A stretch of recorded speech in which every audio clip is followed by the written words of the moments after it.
بين سبورة بلطيدز للقناة الخامسة. ويسرون أن نقدم لكم برامج الغد ليوم الثلاثاء 17 من رمضان لعام 1408 للهجرة الموافق 3 من شهر مايو من 1990 ميلادية.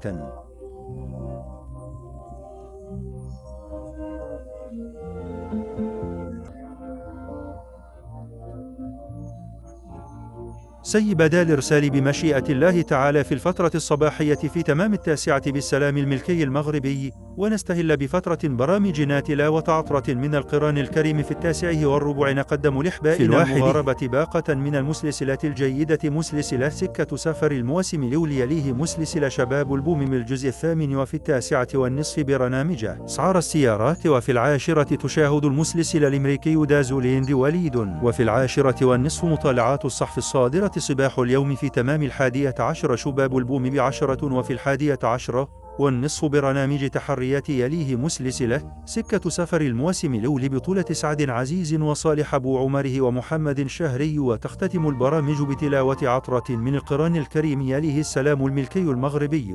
نهاية الإرسال للفترة الصباحية لهذا اليوم.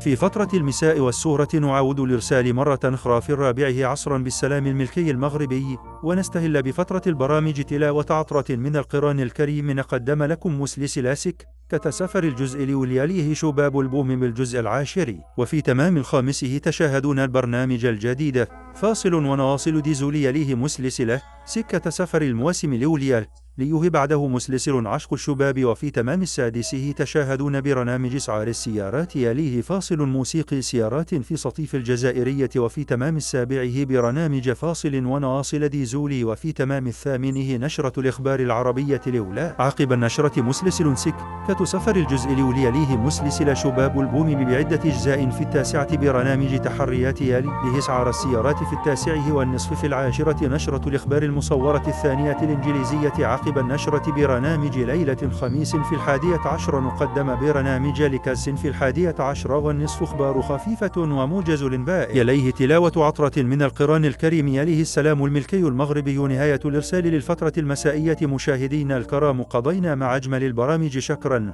على حسن المتابعة، ونلتقي بكم في عدد قادم من القناة الخامسة المغربية من قنوات بين سبورة بلطيدز ولي. والآن ننتقل للمسلسل السعودي الشهير الأسطوري سكة سفر الموسم.